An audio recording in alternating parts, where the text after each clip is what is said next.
At LinkedIn, we know hiring is a big deal for your small business. Sometimes it can feel a little overwhelming. LinkedIn uses data that you can't find anywhere else to give you the best candidates, all so you can feel confident you're hiring the best person for the job. And even a little hiring bliss. See why 86% of small businesses who post a job on LinkedIn get a qualified candidate within a day.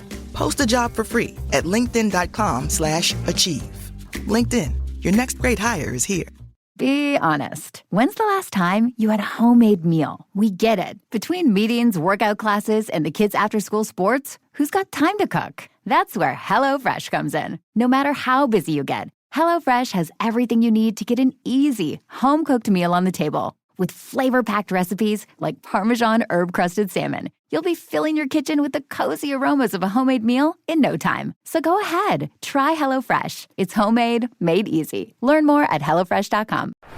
Dios está enviando estos ángeles a atacar Nueva Babilonia, Nueva Sodoma y el mundo para juzgar a la humanidad. Los ángeles serán liberados. ¿Quiénes son estos ángeles? El primer grupo está formado por los 4 ángeles sobre el río Éufrates. Este evento, registrado en el libro del Apocalipsis, aún no ha sucedido. En Apocalipsis 9:14-15 se nos habla de 4 ángeles malvados que quedaron atrapados en el río Éufrates. Estos ángeles serán liberados para cumplir una importante misión de Dios: traer su juicio al mundo. Este evento ocurrirá durante el período de la tribulación. La tribulación es un período futuro de 7 años, en el que Dios finalizará su juicio sobre el mundo incrédulo. A lo largo de la palabra de Dios, la tribulación se asocia con el día del Señor, que se refiere al período en el que Dios intervendrá directamente en la historia para cumplir su plan. Este será un día de ira, sufrimiento, angustia y destrucción. Será un día de oscuridad, nubes y densa niebla. Se oirá el sonido de trompetas y gritos de batalla. Durante este tiempo, varios juicios divinos, calamidades naturales, agitación en los cielos y plagas horribles caracterizarán el período de la tribulación. Este evento en específico tiene lugar en el río Éufrates, un río de gran importancia mencionado en la Biblia. El Éufrates es conocido como el lugar donde comenzó la civilización humana y siempre ha sido visto como un símbolo de luz y fronteras. Cuando se menciona el Éufrates en el libro del Apocalipsis, adquiere un nuevo significado y se convierte en un símbolo clave de los acontecimientos que la Biblia predice para el futuro. Esta narración es parte de una serie de visiones de Juan, el autor del Apocalipsis, que describen los acontecimientos que conducirán al fin del mundo y al juicio final. La visión comienza con el sonido de la 6ª trompeta, que señala el comienzo de acontecimientos importantes. Apocalipsis 9:13 dice: «El 6º ángel tocó la trompeta, y oí una voz que salía de los 4 cuernos del altar de oro que está delante de Dios».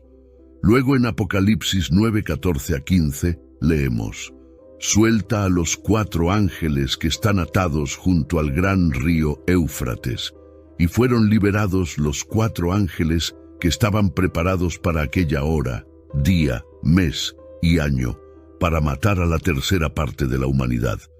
Esta parte de la Biblia es fascinante y un poco aterradora. Retrata un momento en el que Dios interviene y el mundo cotidiano, tal como lo conocemos, se encuentra con el mundo espiritual de una manera dramática, lo que resulta en graves consecuencias para todos. Esta profecía sirve como un recordatorio para reflexionar profundamente y ser más conscientes del juicio, la redención y su dominio de Dios sobre todo lo que sucede en la historia.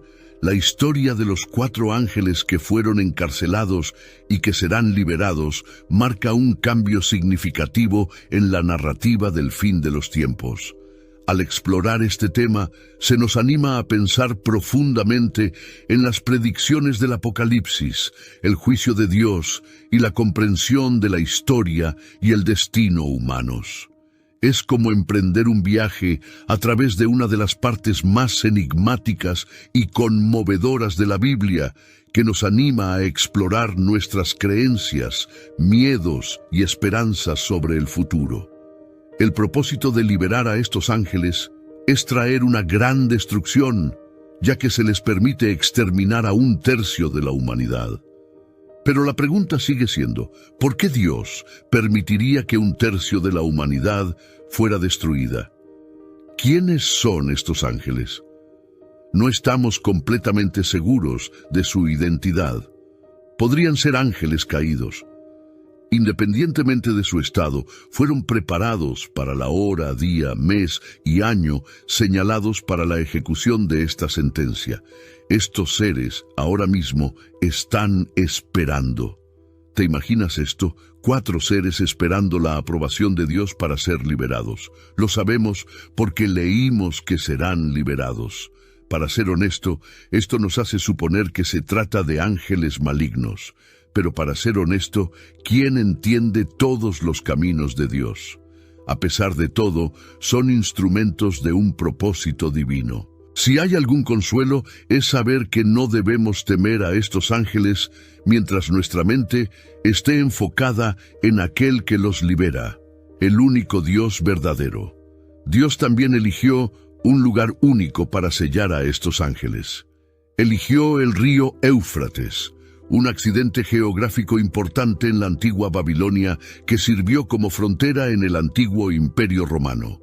Dios está enviando a estos ángeles para atacar la nueva Babilonia, la nueva Sodoma y el mundo, para juzgar la tierra. Los ángeles serán liberados. ¿Quiénes son estos ángeles? Primero, tenemos los 4 ángeles en el río Éufrates.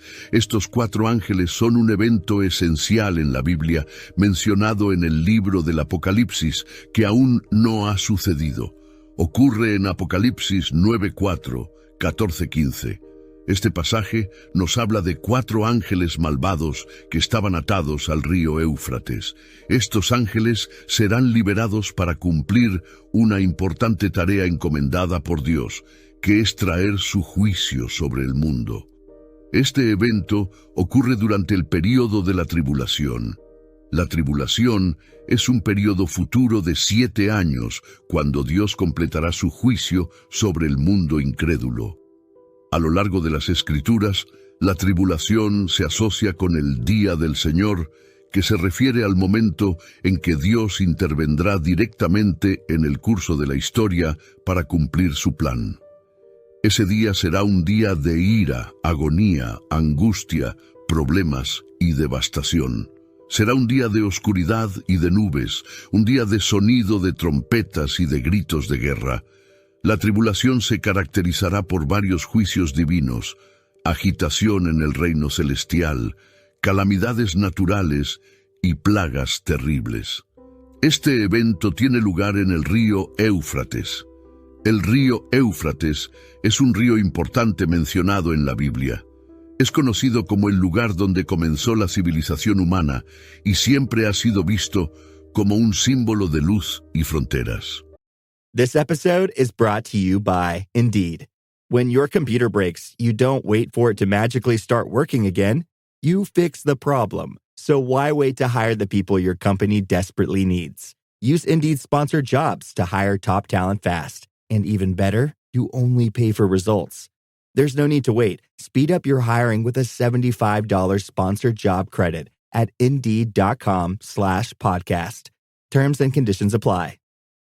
Oh, it's such a clutch off-season pickup, Dave. I was worried we'd bring back the same team. I meant those blackout motorized shades. Blinds.com made it crazy affordable to replace our old blinds. Hard to install? No, it's easy. I installed these and then got some for my mom. She talked to a design consultant for free and scheduled a professional measure and install. Hall of Fame son. They're the #1 online retailer of custom window coverings in the world. Blinds.com is the GOAT. Shop Blinds.com right now and get up to 45% off select styles, plus a professional measure. Rules and restrictions may apply. This episode is brought to you by Shopify. Do you have a point of sale system you can trust, or is it a real POS? You need Shopify for retail. From accepting payments to managing inventory, Shopify POS has everything you need to sell in person. Go to shopify.com/system, all lowercase, to take your retail business to the next level today. That's shopify.com/system. Cuando se menciona el Éufrates en el libro del Apocalipsis, adquiere un nuevo significado y se convierte en un símbolo clave de los acontecimientos que la Biblia predice para el futuro. Esta narración es parte de una serie de visiones de Juan, el autor del Apocalipsis, que describen los acontecimientos que conducen al fin del mundo y al juicio final. La visión comienza con el sonido de la sexta trompeta, que señala el desarrollo de acontecimientos importantes. La Biblia dice: «El sexto ángel tocó la trompeta y oí una voz desde los 4 ángulos del altar de oro que está delante de Dios». Apocalipsis 9:13. De allí leemos en Apocalipsis 9:14 a 15, diciendo al sexto ángel que tenía la trompeta: «Suelta a los 4 ángeles que están atados junto al gran río Éufrates». Y fueron soltados los 4 ángeles que estaban preparados para aquella hora, día, mes y año, para matar la tercera parte de los hombres.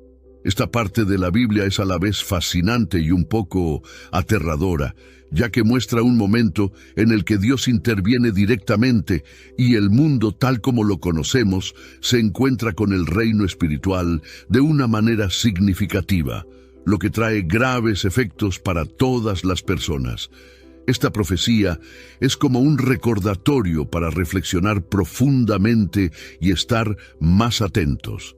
Nos recuerda el juicio, la redención y el dominio de Dios sobre todo lo que sucede en la historia. La historia de los 4 ángeles que fueron atados pero liberados marca un cambio significativo en la narrativa del fin del mundo. Al explorar este tema, se nos anima a pensar profundamente en las predicciones del Apocalipsis, el juicio de Dios y la comprensión de la historia y el destino de la humanidad. Es como un viaje por los aspectos más enigmáticos y apasionantes de la Biblia, que nos anima a explorar nuestras creencias, miedos y esperanzas para el futuro. El propósito de liberar a estos ángeles es causar una gran destrucción, ya que se les permite exterminar a 1/3 de la humanidad. Pero la pregunta es, ¿por qué Dios permitiría la muerte de 1/3 de la humanidad? ¿Y quiénes son? No sabemos con certeza quiénes son estos ángeles. Podrían ser ángeles caídos. Independientemente de su estado caído, estaban preparados para la hora, el día, el mes y el año en que se desencadenaría este juicio.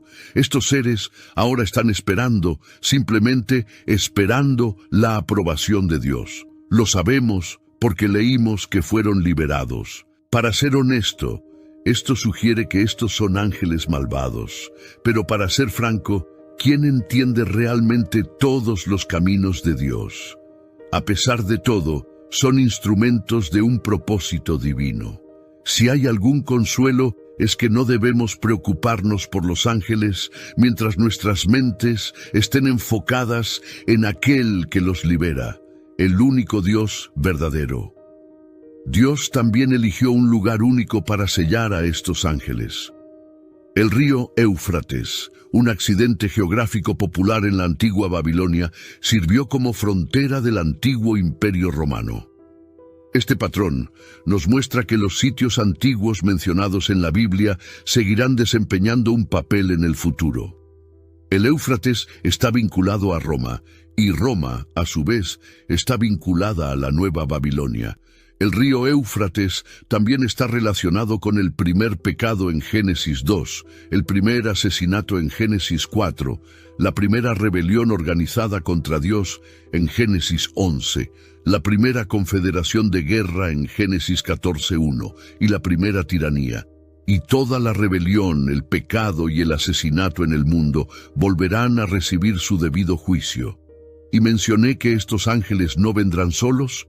Ahora, también hay un ejército que está debajo del mar. Este será un evento que sacudirá al mundo. Apocalipsis 9 nos dice que el número de los ejércitos de los jinetes era de 200 millones. Oí su número, y entonces vi en mi visión los caballos y a quienes los montaban. Los caballeros tenían corazas de color fuego, jacinto y azufre, y las cabezas de los caballos eran como cabezas de leones, y de su boca salía fuego, humo y azufre. Una tercera parte de la humanidad murió por estas tres plagas, por el fuego, el humo y el azufre que salían de sus bocas. La fuerza de los caballos está en su boca y en sus colas, porque sus colas son como serpientes, y con ellas hacen daño. ¿Te imaginas ese número? El número del ejército de caballeros era de 200 millones. Muchos países del mundo ni siquiera tienen esa cantidad de habitantes. Entonces puedes preguntar si este número es figurativo o literal. Es posible que el número no deba tomarse literalmente, pero sugiere un ejército tan grande que es imposible contarlo, más grande que cualquier cosa que la humanidad haya visto jamás. Estos caballeros son descritos de forma grotesca y extraña. Se trata de una imagen muy potente de terror y destrucción, con una connotación demoníaca. Habla esto de un ejército normal o sobrenatural. ¿Es una legión de soldados humanos o un ejército de hordas demoníacas? Si lo que se describe es un ejército natural de hombres, la extraña descripción podría referirse a la guerra mecanizada moderna. Quizás João utilizó las palabras que tenía a su disposición para describir las máquinas modernas, lo que explica por qué la historia que cuenta es tan extraña y aterradora. Quizás la interpretación más segura sea ver esto como un ejército literal de 200 millones, pero un ejército demoníaco que invade la tierra. Esto desarrolla aún más el concepto del ejército demoníaco parecido a langostas, que se introdujo anteriormente en Apocalipsis. Mucha gente ni siquiera sabe que hay un templo en el cielo. Este templo en particular se abre en Apocalipsis 11, pero cuando se cierra, simboliza una intensa advertencia y juicio sobre el mundo, lo peor que el mundo jamás haya visto y verá. Este será el juicio final de la tierra. Después de estos acontecimientos, miré, y el santuario del templo del tabernáculo del testimonio en el cielo fue abierto.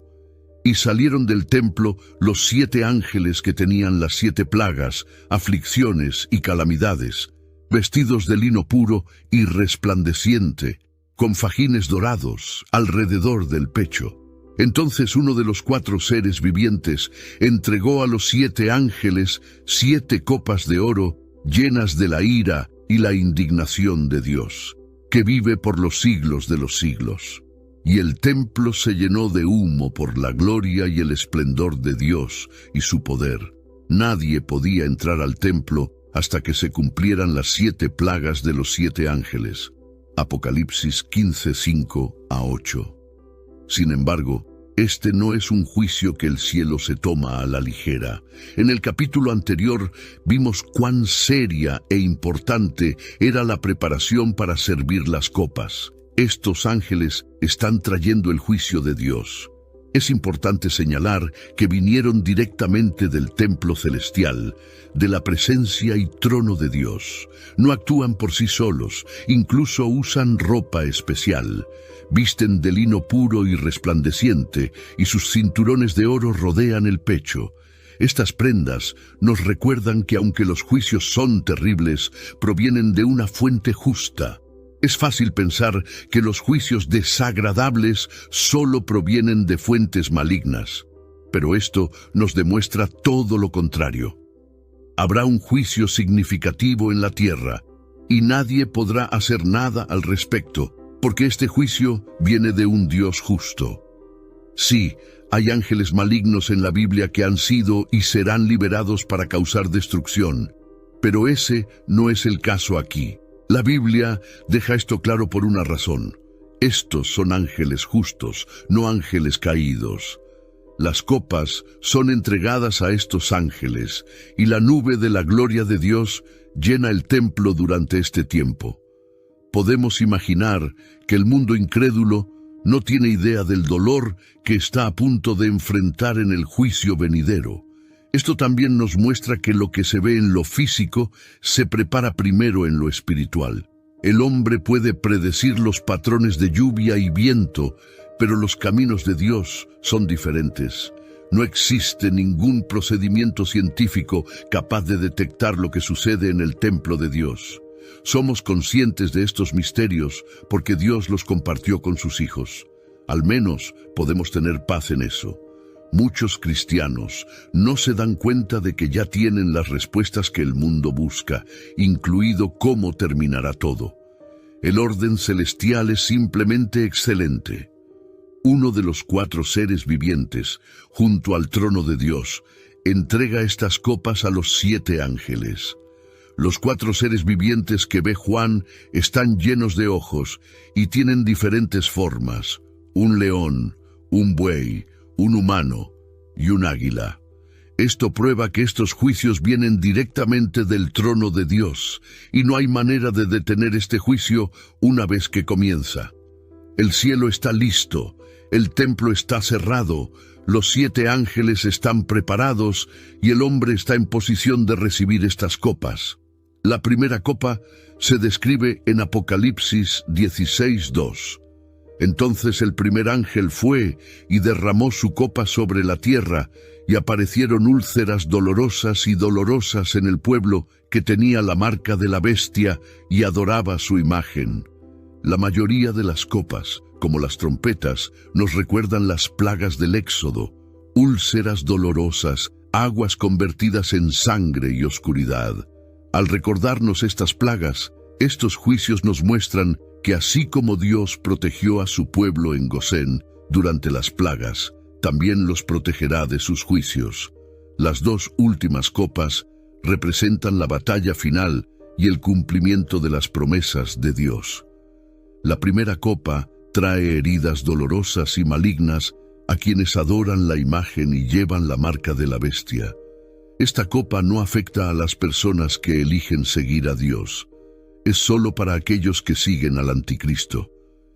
Este paso, el mensaje, muestra la ira de Dios derramándose sobre la humanidad, que fue creada en el 6º día, Génesis 1. Apocalipsis 13:18 nos dice que esto representa la 6ª plaga egipcia, la cual consistió en úlceras que golpearon a quienes llevaban la marca 666 de la bestia, quienes adoraban a la criatura en lugar del Creador. La segunda copa se describe en Apocalipsis 16:3.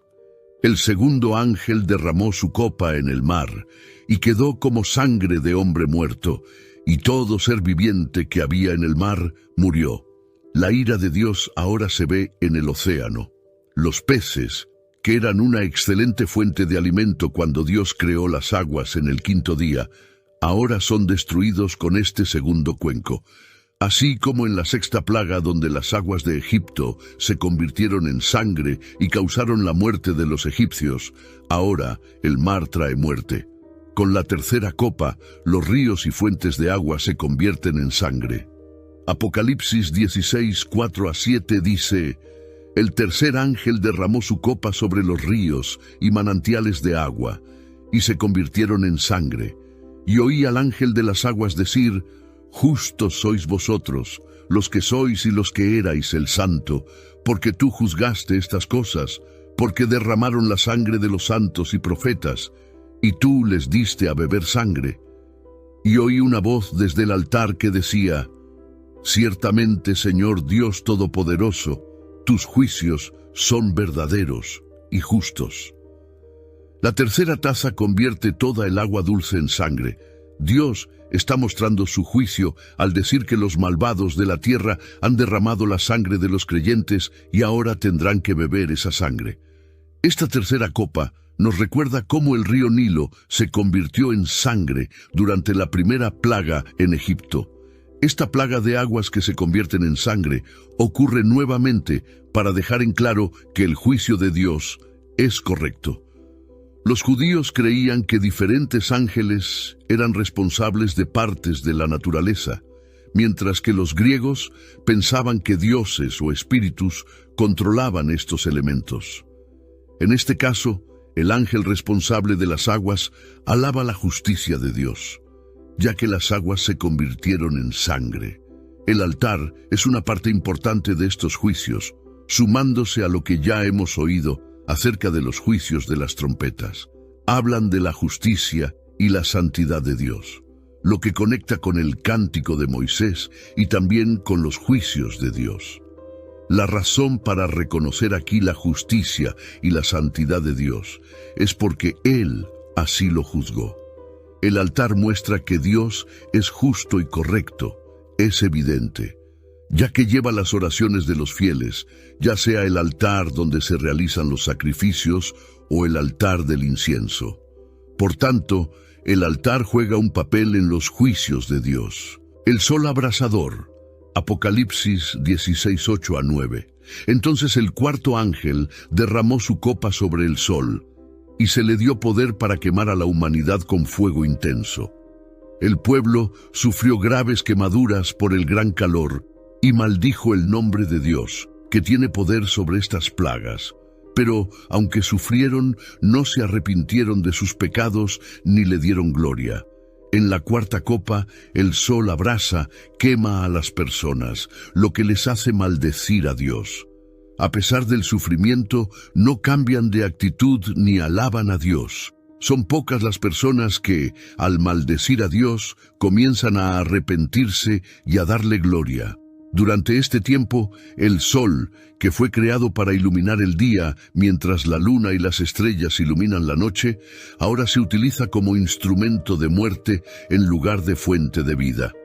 Las tinieblas, Apocalipsis 16, 10 a 11. Entonces, el quinto ángel derramó su copa sobre el trono de la bestia, y su reino quedó sumido en las tinieblas.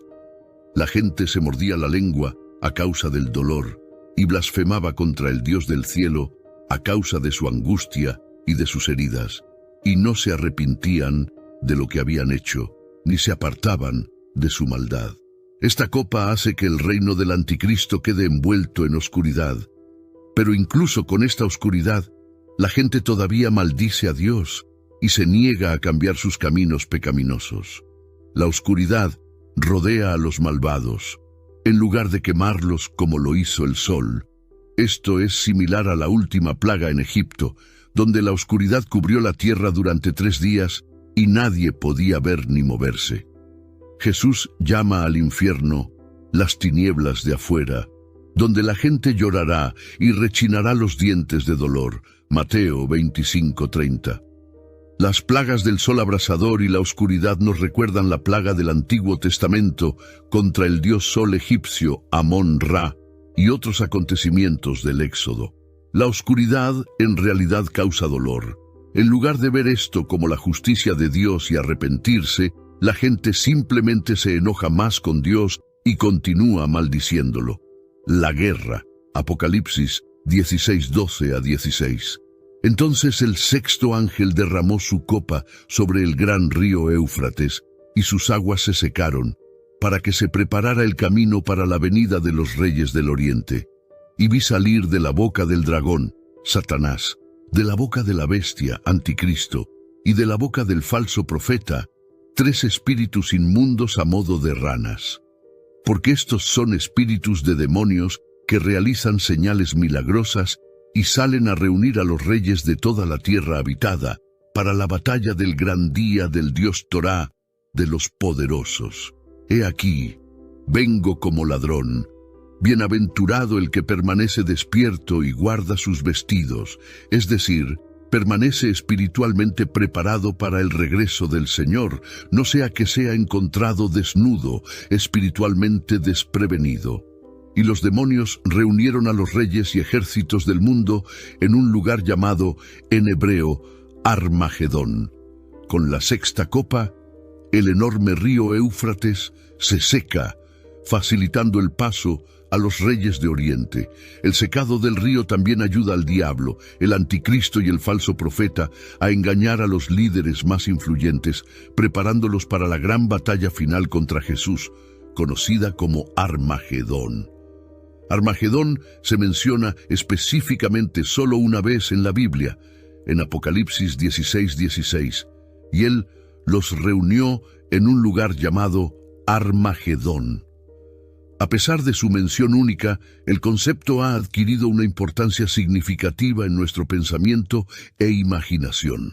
Cuando la gente escucha la palabra Armagedón, normalmente piensa en acontecimientos importantes que podrían acabar con el mundo.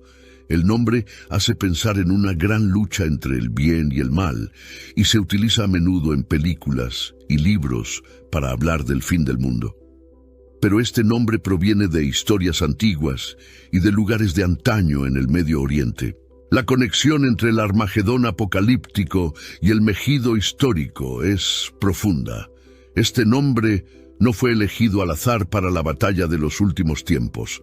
Está lleno de historia, ligada a los problemas pasados de esa zona. Megido era una ciudad antigua ubicada en un cruce estratégico en el norte de Israel, que conectaba rutas comerciales vitales desde Egipto al sur y Mesopotamia al norte. Esta importancia geográfica significaba que quien controlara Megido tendría una clara ventaja económica y militar. Debido a su importancia estratégica, la ciudad se convirtió en el foco de muchas batallas a lo largo de los siglos. Mientras el mundo ve una época de unidad y paz sin precedentes, aquellos con ojos perspicaces reconocerían la tiranía subyacente y la bancarrota espiritual. Más que ser un signo de esperanza, esta unificación sería el preludio del enfrentamiento final entre el bien y el mal en Armagedón. La ira de Dios. Apocalipsis 16, 17, 21. Entonces el séptimo ángel derramó su copa en el aire, y salió del templo, del trono de Dios, una gran voz que decía, «Hecho es». La séptima copa muestra que los juicios se han cumplido. Este anuncio procedente directamente del trono nos dice que no habrá más retrasos. Dios extendió este tiempo lo más posible en su misericordia. Primero vinieron los sellos, luego las trompetas, y por último las copas. Pero ahora no habrá más juicios sobre la tierra. Está terminado. La copa que se vierte en el aire puede simbolizar un juicio contra el príncipe de la potestad del aire. Efesios 2:2 y sus seguidores. En estos juicios finales, Dios sacude la tierra con un terremoto masivo. Hebreos 12:26 promete, «Otra vez haré temblar, no solo la tierra, sino también los cielos». Lo que no se puede sacudir permanecerá. La caída de Babilonia, la gran ciudad, se describe con más detalle en Apocalipsis 17 y 18.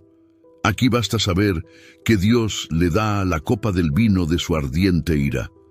La palabra griega timos significa arrebato apasionado, mientras que orge significa ira constante y controlada. Cayeron enormes granizos que pesaban hasta 100 libras y la gente reaccionó maldiciendo a Dios a causa del granizo. Dios a menudo usa el granizo como una forma de castigar a sus enemigos, como en Egipto, contra los cananeos, el Israel rebelde y Gog y Magog. En estos ejemplos, el granizo fue enviado desde el cielo como una forma de juicio, no para corregir al pueblo de Dios. A pesar de todo el sufrimiento, muchos todavía se niegan a cambiar de actitud. Algunas personas piensan que si están enfermas o en problemas, pueden recurrir a Dios. Pero no nos equivoquemos. La enfermedad y el dolor por sí solos no conducen a la salvación. Los tiempos difíciles y el sufrimiento no acercan a la gente a Dios.